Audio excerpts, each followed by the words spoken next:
नमस्कार। फ्री में परामर्श, फ्री सलाह देना, फ्री परामर्श देना या फ्री बैठे बैठे दूसरे को सही राय देना। लेकिन कभी कभी ये सही राय मुसीबत बन जाती है और कभी काम कर जाती है।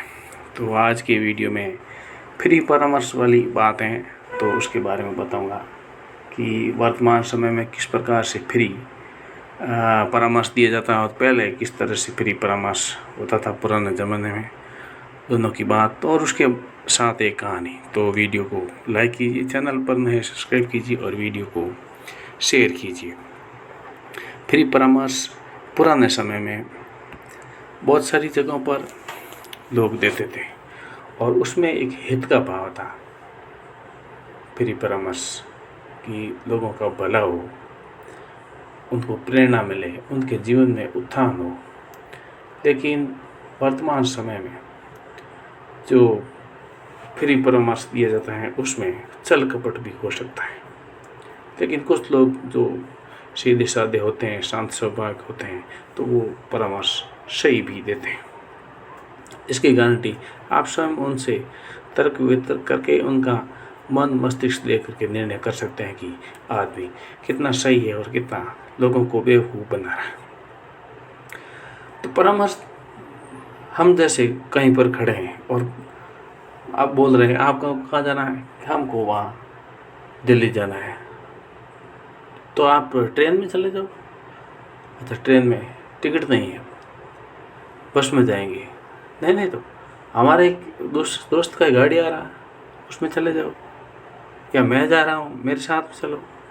इस प्रकार से फ्री के परामर्श, हालांकि इसमें चाल भेद कूटनीति वो भी हो सकती हैं, तो ये फ्री के परामर्श होते हैं।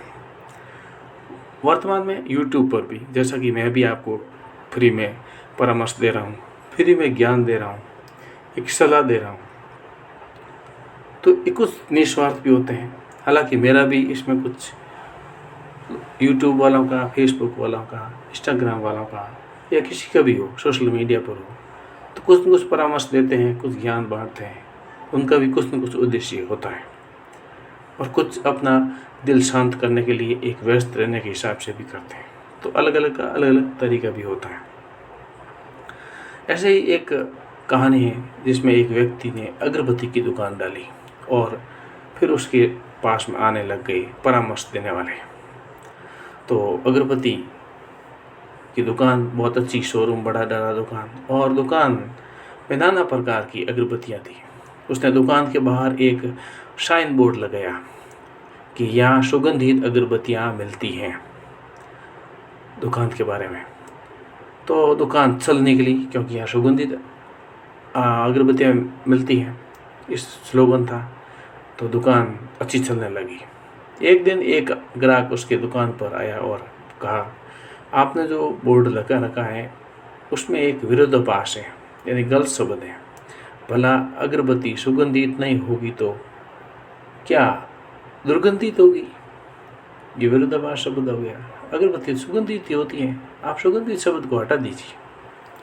उसकी बात उचित समझते हुए विक्रेता ने बोर्ड से सुगंधित शब्द मिटा दिया। अब बोर्ड में लिख दिया, यहाँ अगरबत्तियाँ मिलती हैं। आगे जो सुगंधित अगरबत्तियाँ थी वो हटा दी और यहाँ अगरबत्तियाँ मिलती हैं, इतना ही लिखा दिया। इसके बाद कुछ दिनों के बाद किसी दूसरे सज्जन ने कहा कि आपके बोर्ड पर यहाँ क्यों लिखा है? दुकान जब यही है तब भी यहाँ लिखना निरर्थक है, इसका कोई अर्थ नहीं है। दुकान इधर ही है तो सिर्फ अगरबत्ती लिख दो। इस बात को स्वीकार कर विक्रेता ने बोर्ड पर यहाँ जो शब्द था, यहाँ शब्द को मिटा दिया। अब बोर्ड पर सिर्फ यही लिखा हुआ था, अगरबत्तियाँ मिलती हैं। सुगंधित भी हट गया और यहाँ भी हट गया। यहाँ सुगंधित अगरबत्तियाँ मिलती हैं, उसकी जगह सिर्फ अगरबत्तियाँ मिलती हैं, इतना ही लिखा हुआ रहता था। पुनः उस व्यक्ति को एक रोचक परामर्श मिला, अगरबत्तियाँ मिलती हैं का क्या प्रयोजन है? एक दूसरा सज्जन आया, उसने बोला कि अगरबत्तियाँ मिलती हैं, इसका क्या प्रयोजन है? अगरबत्ती लिखना ही पर्याप्त है, सिर्फ अगरबत्ती लिख दो, अगरबत्तियाँ बहुत बिकेगी। अगरबत्तियाँ मिलती हैं, इसका कोई प्रयोजन क्या है? अतः बोर्ड पर केवल एक शब्द ही साथ रह गया, अगरबत्ती। विडंबना देखिए कि एक शिक्षक ग्राहक बनकर आए और उन्होंने भी अपना ज्ञान की उल्टी शुरू कर दी, उल्टी गिनती, और दुकान पर बोल दिया कि दुकान जब मात्र अगरबत्तियों की है तब बोर्ड लगाने का क्या लाभ है। लोग तो देख करके समझ करके ही आ जाएंगे कि यहाँ अगरबत्तियों की दुकान है। इस प्रकार बोर्ड यहाँ से हटा दिया जाए तो अच्छा है।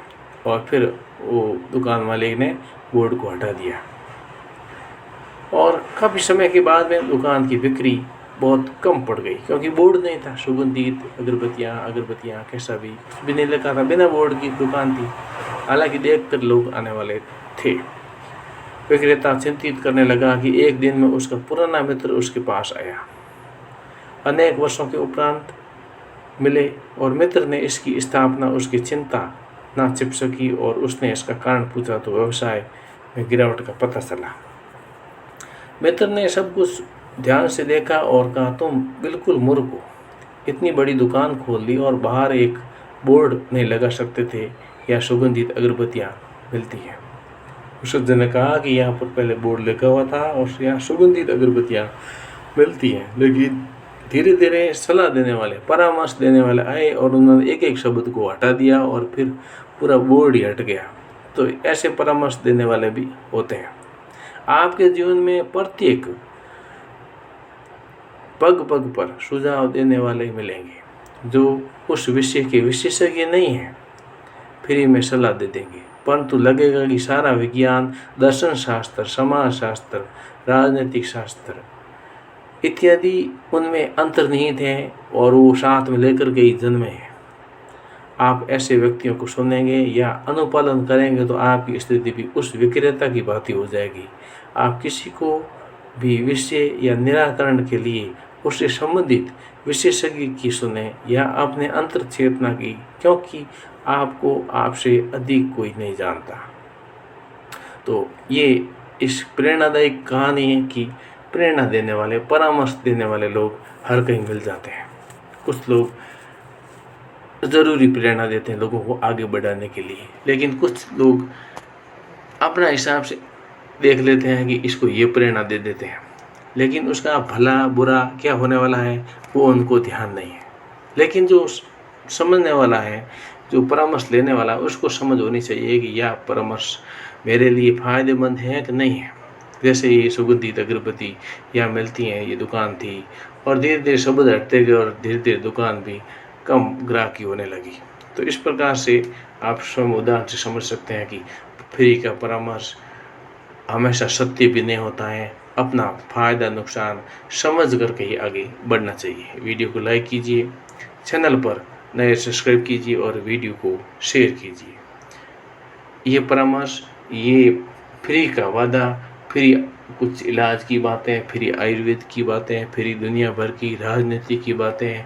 अरे वो नेता ऐसा करेगा, बीजेपी ऐसे करेगी, कांग्रेस ऐसे करेगी, हमारा नेता ऐसा करेगा और ये हमारे साथ में आ जाओ, ऐसा मान लो, ऐसा नौकरी दिलवा देंगे। दुनिया भर के परामर्श जो फालतू लोग होते हैं ना, जिनको बहुत ज़्यादा ज्ञान इतना होता है कि वो शायद जन्म से ही सब के सब ऐसे विद्वान लोग बन करके ही जन्म लिया था। इतने इतने बातें करते हैं, इतने इतने उनकी पास होता है, लेकिन उनको ये नहीं मालूम कि मेरा ज्ञान इनके भविष्य में सुधार पाएगा या इसको नीचे लेके जाएगा। वो सिर्फ अपना दिल खुश करने के लिए ऐसी बातें करते हैं। तो आज के लिए बस इतना ही। बहुत बहुत धन्यवाद। जय हिंद।